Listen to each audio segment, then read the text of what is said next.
My husband betrayed me and brazenly said, "Well, get out of here. You're free." Quote. A couple of days later, his father burst into his house shouting, "Do you have any idea what your wife did?"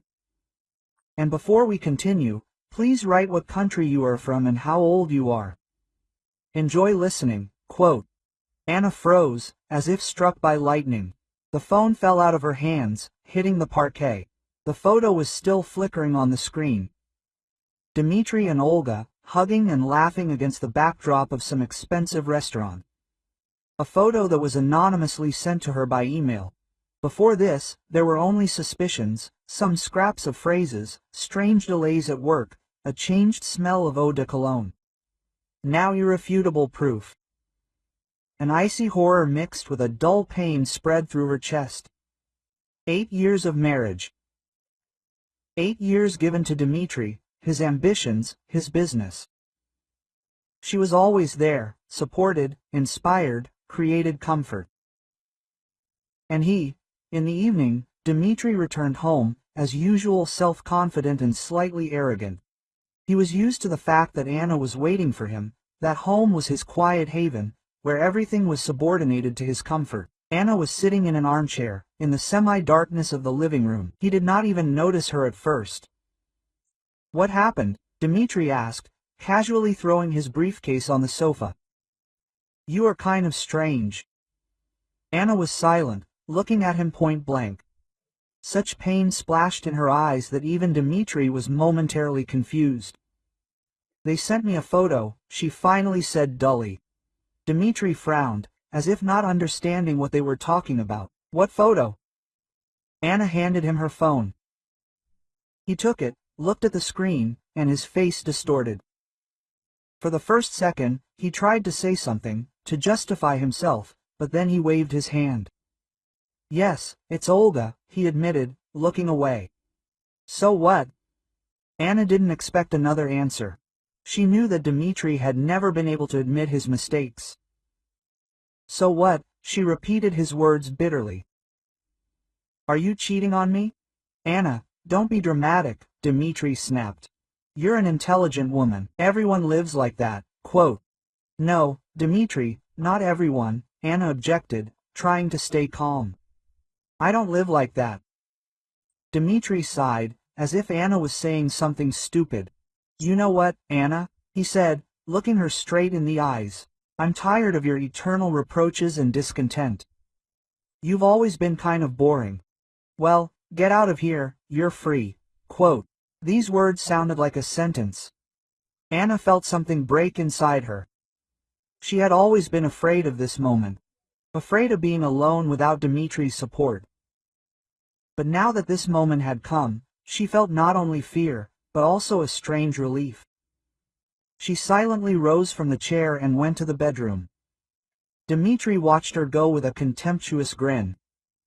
He was sure that Anna would not go anywhere, that she would crawl back to him, begging for forgiveness. Anna did not make a scene, did not cry or beg. She simply silently collected her things. She took a suitcase out of the closet and began to put clothes, shoes, and photographs in it. Each movement was measured, calm. Dmitry stood in the bedroom doorway, watching her. "Are you really leaving?" he asked with surprise. "Yes, Dima, I'm leaving," Anna answered without looking up. "And where are you going?"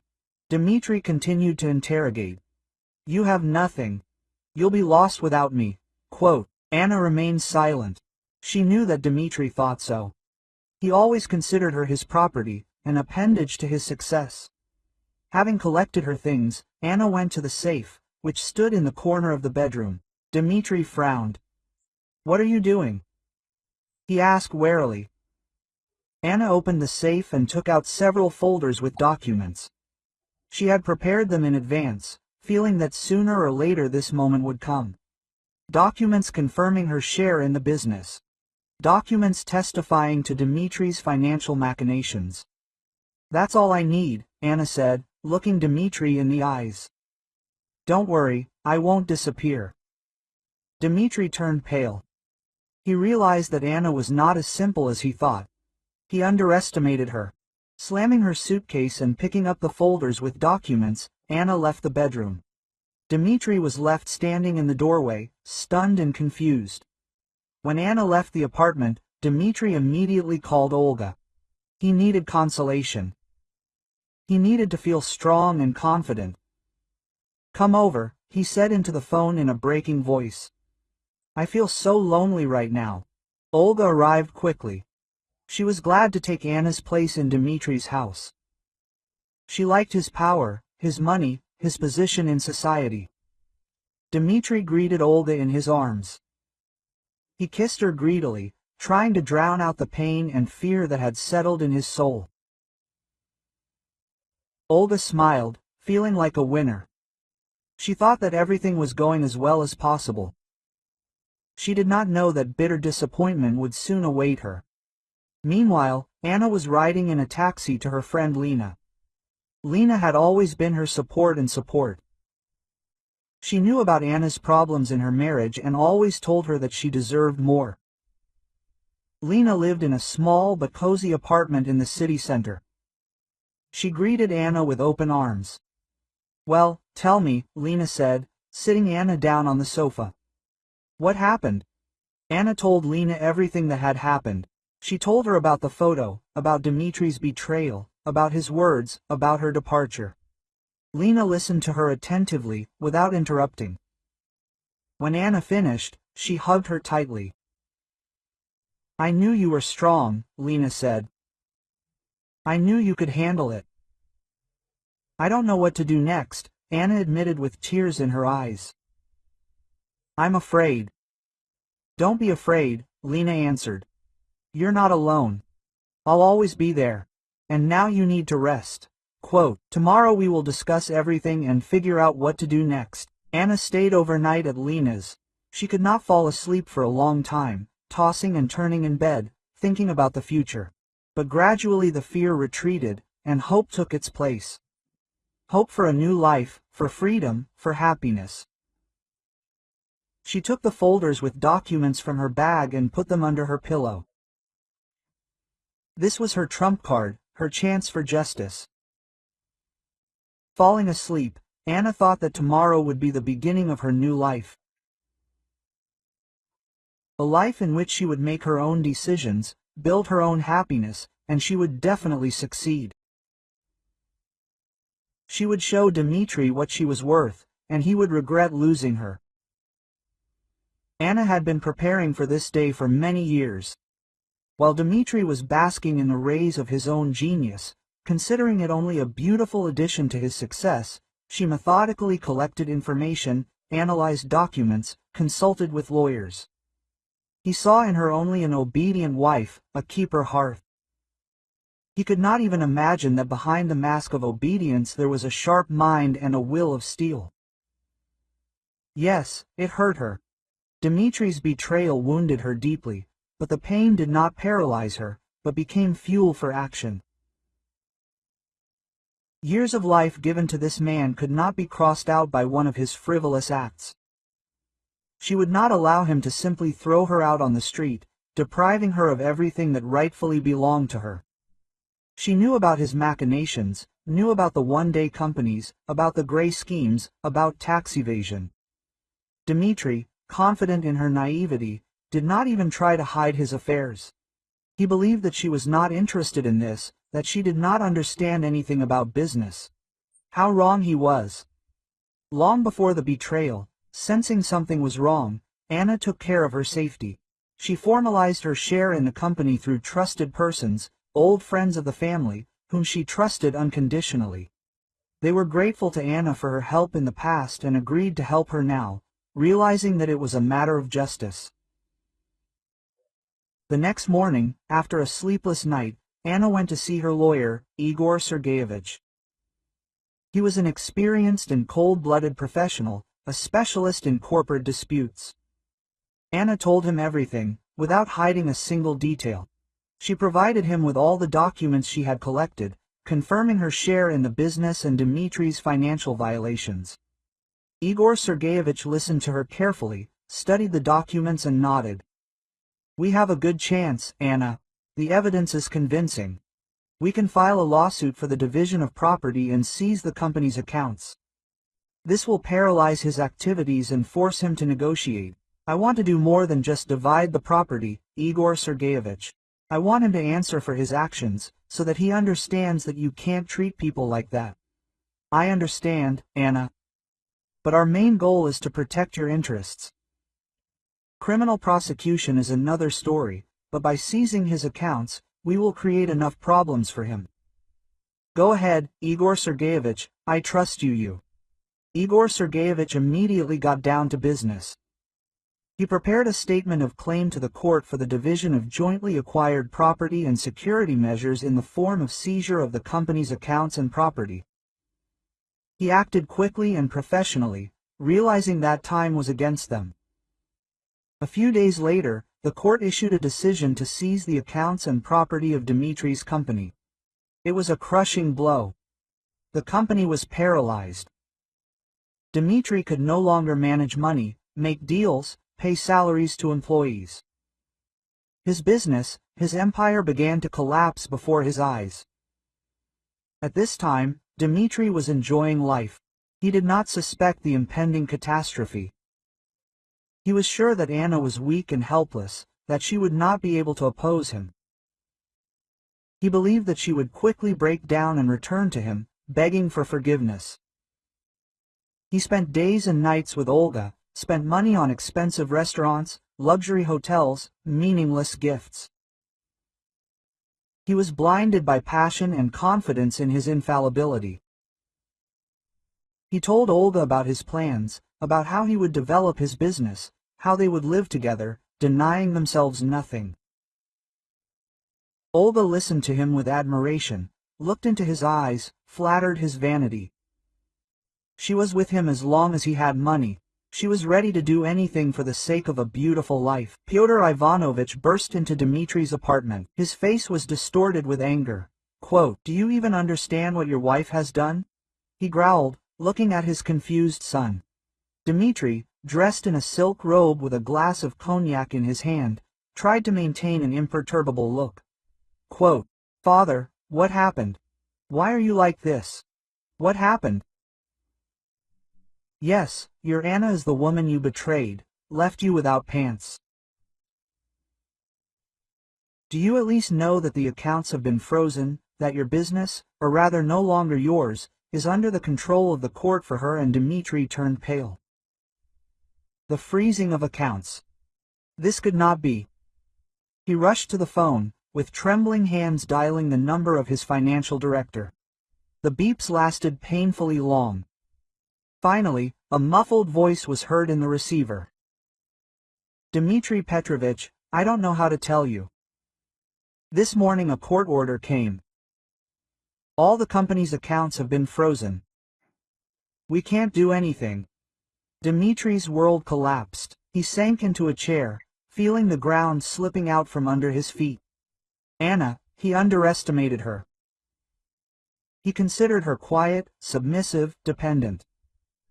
And it turns out that she had been collecting information all this time, preparing a blow, and delivered it at the most unexpected moment. The thought of Olga flashed through his head. She must be in the know. She must support him. He grabbed the phone again and dialed her number. Beeps, beeps. No one answered. He rang again, still to no avail. Suddenly the doorbell rang. Dmitri, hoping it was Olga, ran up and opened the door. A courier was standing on the threshold with a huge bouquet of roses. Quote, "To Dmitri Petrovich," the courier asked, handing him the flowers. Dmitri mechanically took the bouquet. There was a small card attached to it. In a careless handwriting was written, "Sorry, Dima, but I have my own plans. Good luck." Signature, Olga. Dmitri dropped the bouquet. The red roses scattered across the floor. He felt betrayal burning inside him. Olga, she had always been with him for the money. He knew it, but he closed his eyes. Now he was alone. Completely alone. Pyotr Ivanovich silently watched his son. Disappointment and contempt were visible in his eyes. Quote, "You are to blame for everything, Dmitri," he said quietly. You betrayed the woman who loved you, deceived her, humiliated her. You thought that money was everything, but you were wrong. You lost not only money, you lost honor, dignity, respect. And you lost me too." Quote. With these words, Pyotr Ivanovich turned around and left the apartment. Then Dmitri got out of bed, got dressed and left. He needed to do something urgently. He needed to understand what was happening and find a way to save his business. He went to the office. There, confused employees and an agitated accountant were waiting for him. Everyone looked at him with hope, waiting for instructions. Dmitri tried to pull himself together. He called a meeting and demanded that the accountant provide him with all the information about the lawsuit. He studied the documents, called his lawyers, tried to find a way out of the situation, but everything was in vain. The arrest was legal, the grounds for the arrest were compelling. He had no chance of challenging the court's decision. Realized that Anna had cornered him. She had deprived him of the opportunity to act. She had taken away control of his business. He was furious. He could not believe that she was capable of such a betrayal. He considered her weak and dependent. Dmitri thought that she could not live without his support, but he was wrong. Anna turned out to be stronger than he thought. She turned out to be smarter than he assumed. She turned out to be capable of revenge. He realized that he had underestimated her. He realized that he had made a huge mistake when he decided to leave her. Now he had to pay for his actions. He had to face the consequences of his betrayal. He had to lose everything he had. At that moment, he felt completely alone and helpless. He realized that he was left alone with his problems. He realized that he could no longer count on anyone but himself. At night, Dmitri was left alone in an empty apartment, surrounded by the rubble of his former life. He tried to call his mother, but she did not answer. He knew that she, too, had learned of what had happened, and, like her father, had not forgiven him. A few days later, Anna and Dmitri met in court. Dmitri looked exhausted and aged. Anna, on the other hand, was glowing. She was calm and self-assured. When the judge announced the court's decision, according to which half of Dmitri's property would go to Anna, Dmitri looked at her with hatred. You ruined my life," he whispered.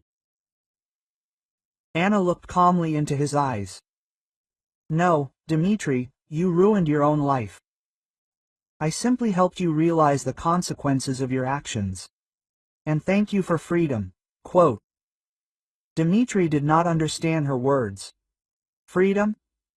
What freedom? He had lost everything. After the trial, Anna went outside. The bright sun blinded her. She took a deep breath of fresh air. She was free. Free from lies, betrayal, humiliation. Free from Dmitri. She understood that many difficulties awaited her ahead, but she was not afraid. She had experience, knowledge, money. And, most importantly, she had faith in herself. Meanwhile, Dmitri was trying to survive. He had lost all his money, his business, his friends. He lived in a small rented apartment, making ends meet with odd jobs.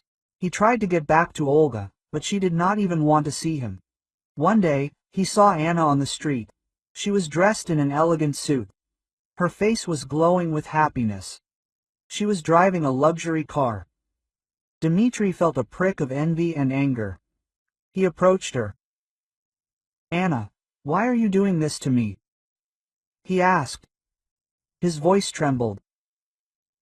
Anna looked at him with sympathy. "Dmitri, I didn't want to destroy you. I just wanted to protect myself. And I wanted to be free. You gave me this opportunity yourself. Thank you." She got into the car and drove away. Dmitri was left standing on the sidewalk, feeling completely lost. Anna never saw Dmitri again. She heard that he left the city, trying to start a new life. But she was not interested in his fate. She was too busy with her own life. Anna never forgot what she had to go through, but she did not hold a grudge against Dmitri. She understood that he was just a weak person who could not cope with his temptations. And she was grateful to him. After all, it was thanks to him that she became who she was now, strong, independent, free. The price of freedom was high, but it was worth it. Was worth it. Was worth